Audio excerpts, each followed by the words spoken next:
So what's up, mag-intro tayo ngayong araw. Hindi-demo teaching tayo kasi yung unang demo teaching natin is rejected. 10 minutes lang. Sabi ni Sir 15 minutes. So yo. Bye bye.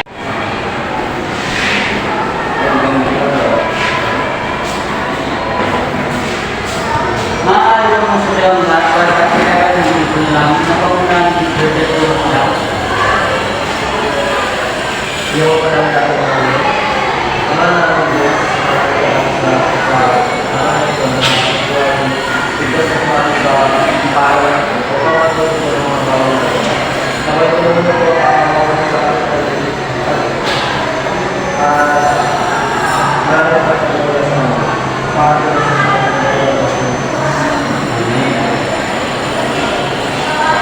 bago kayo maputin yung mga kuwan, kasi ano mo natin yung mga kuwanan, overall na rin yung mga natin kalat.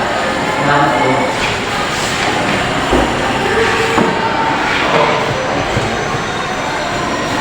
So, ganito, at ang kapitari, ngayon yung ba sa ating gakin? Wala ko. Galing, bigyan nyo yung sarili at mga barapa. So, bawat dulo ay sa sarili na tutuloy, di ba? Ngayon, ito naman sa akin. Una, makinig sa dulo ako sa salita. Pangalawa, tigalan natin ang isa. Ang pangatlo, kapag sasabihin kayo, kahit lamang mansay na kapag sasabihin kayo, pakita nga natin nyo, So, galing. Ngayon, nais mo malaman kung meron pa rin nalaman or naalala ng nakaraan topic natin. Ano nga po natin nag-aaral ng nakaraan? Ang mga unang tao ko yan. Sorry. So bago tayo pumunta sa ating panibagong taray, magkakaroon tayo ng simpleng palaro. Yung pakakuha nito is meron siyang or simple na siya gagawin natin sa susunod kamaya. So, tawag ko ito, wala namang kusin ako. So ngayon, dali lang pwede ko ibasa. Ako ay nagmula sa kampong Renaissance. Kilala ko pinto, sculptor, inventor, at scientista. Muna rin siya ang isa sa aking sino ako? So, para sa pagkakang ng Danilo, maraming salamat. Ano sa tingin niyo? O ano sa tingin niyo ang tawag ito? Ano man? Sir. Hindi yung man sa lahat. Hindi man, Samuel. Sir, sino ay Carangelo? Hindi, sir. Sino si Carlo? Carlo dali tayo? Hindi. Pero nagkatawag sa mga nalita. Letter L, yung isa niya. Ay!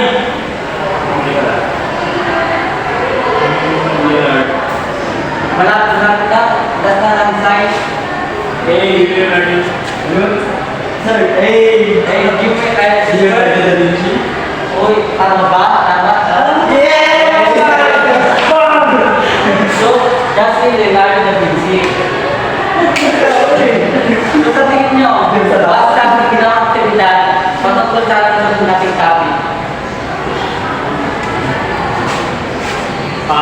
dahil naman ito ang panahon ng Renaissance, patungkol po ba sa Renaissance? Galing. Ito na topic natin ay patungkol sa panahon ng Renaissance.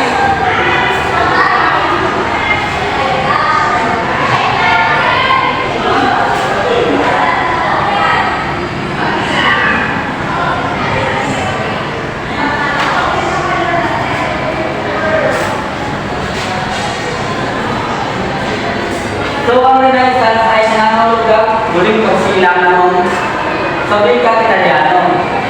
Isang panahon na malawak na pagbabago sa sining kultura at pag-isip sa Europa ng nagsimula ng ika-14 na siglo at tumugal ng ika-17 na siglo. So, bakit ako sabing muling pagsilang? Kapag ang Renaissance, dito na nagbago yung mga technology, and mga kalakalan. So, Danilo, ano nga ba sa wikang Italiano ang Renaissance? Wala ko yun. Learning ko sila. Tama. So, lumabas naman tayo sa mga pangunayan na kanina ng Renaissance. Nandito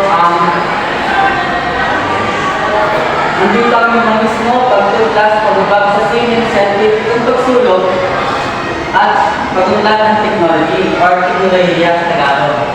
So, ano nga ba ang humanismo? Mayroon ba nakakala or topic idea lamang? Yes, Patungkol po ba ito sa behavior ng mga tao? tama. Maaari. Ang humanismo ay ito ay nagbibigay ng nagaan ng individual sa individual. Parang pagrespeto, gano'n. Or respect sa others, individual. Sumunod naman ang pagtutlas. Pagkita din sa ating libro na ang muling pagtutlas sa mga klasikalang gawa ng mga sining at filosofiya. So, dito sa pagtutlas na, di ba may mga pintor na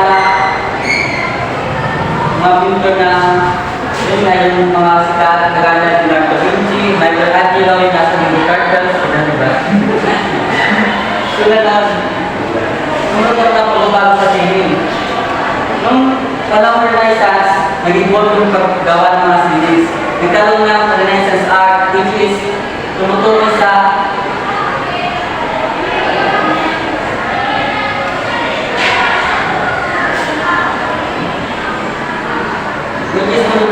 realismo, perspectival, at realismo ng isang obra. Gumawa naman tayo sa scientific pagsulong. Kaya sa tabi ko nga kanina na ang scientific pagsulong ito yung buwan, may mga board talaga na mga finish na sila.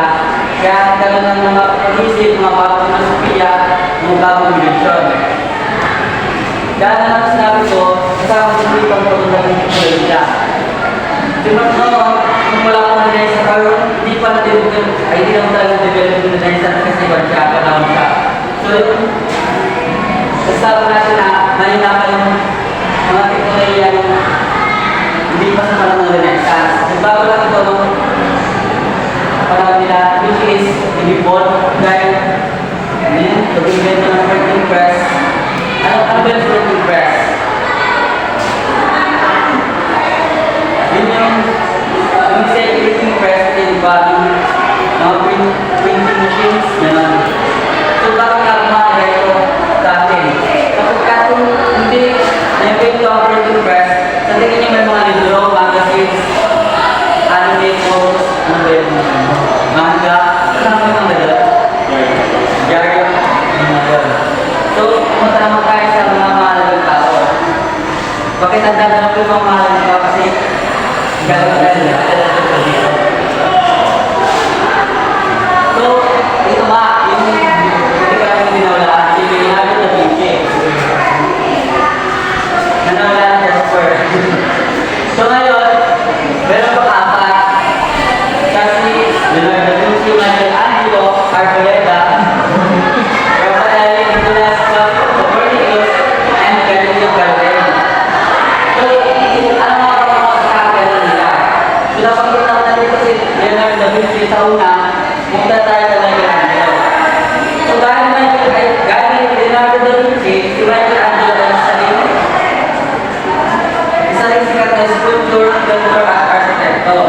Samantalang, ganoon din si Rafael. So, tingin niyo, sino yung kulang dito sa Ninja Turtles? Sino? Sino na tayo, sir? Sino tayo? Nakalimutan si Kai. So, kaya ni Leonardo at Michelangelo sa ating pintor, sculptor, si Rafael. Pumunta na tayo kay Nicolas Copernicus.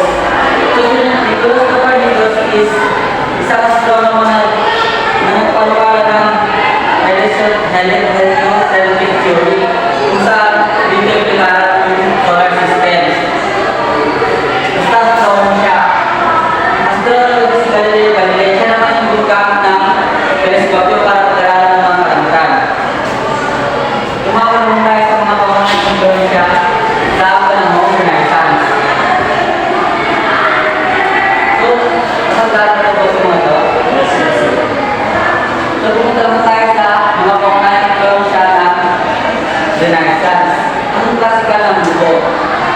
kasi classical na mundo, dito nga kasi simula yung pagmula sa mga teknolohiya at mga scientific pag-isip ng tao.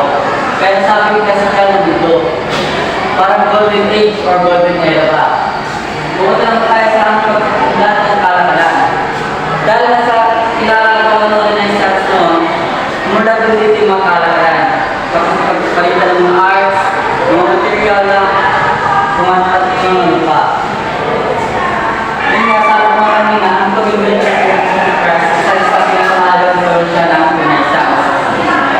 Kaya napag-ibig kanina, mahalaga talaga ito para sa atin. Dahil mula dito, hindi competition, learning at entrepreneurship. So, tumapak naman tayo sa aspect ko ng Renaissance. May sila yung topic natin, guys, so ay class. So ngayon, ang Renaissance ay nagmarka ng isang mahalagang pagbabago sa kasaysayan ng Europa.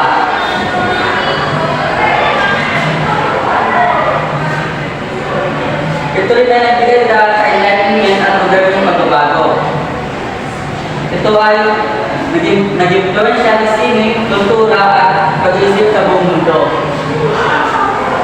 So ngayon, kaya sinabi ko yung natandaan ko yung pangalan na sinabi ko. So ngayon, ay sasayang ko sila. Tinatawag ko yung pangalanan ako. So, sino sumagot ko na? Okay, baka na rin po.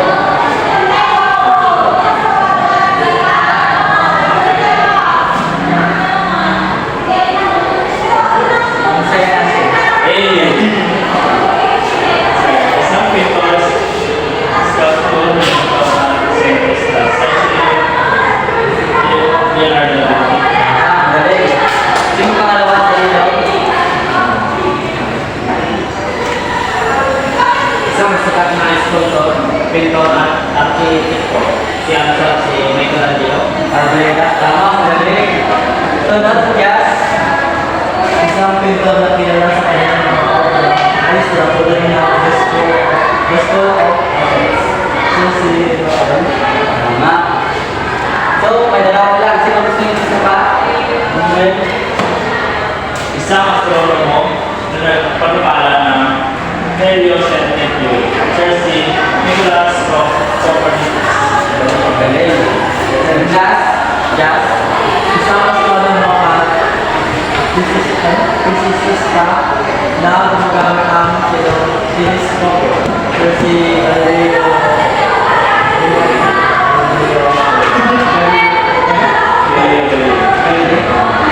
Dahil sa tayo ng aktibidad, bibigyan ka ng karula. Ano yan?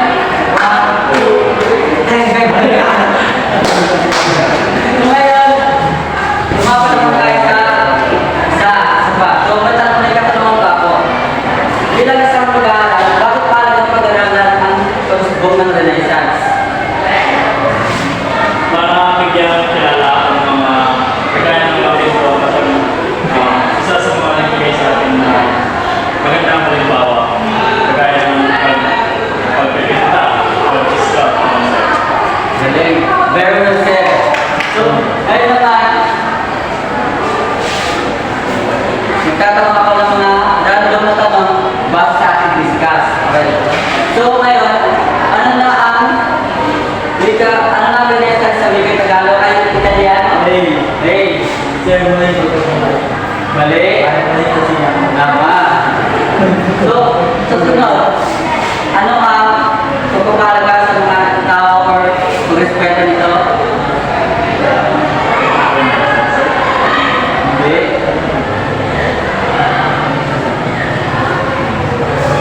Hey.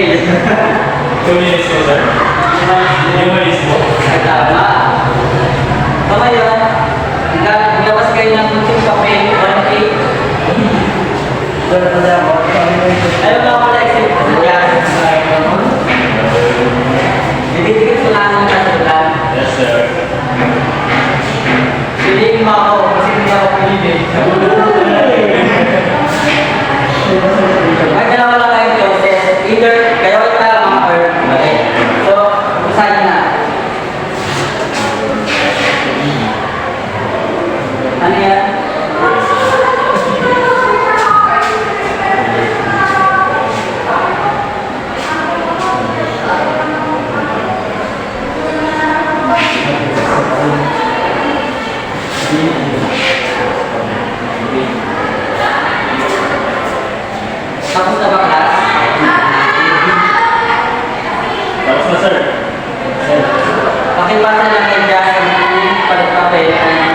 ulit tayo na mamaya. So, medyo nagpapatalakan kasi nakita niyo mga tinawag ko. Pinapatawag ko sa office. So, yung aktibidad nyo or yung pagtatalin nyo, isend ko sa DC natin. Okay? So, goodbye class. Goodbye and thank you, Mr. Cueto. See you tomorrow. So yun, natapos na yung demo teaching ko. Umabot naman ng 15 minutes. Sad to say na ang bobo ko mag-demo. Pero okay na yun, at least umabot na 15 minutes, di ba? Bye bye. Have a great day.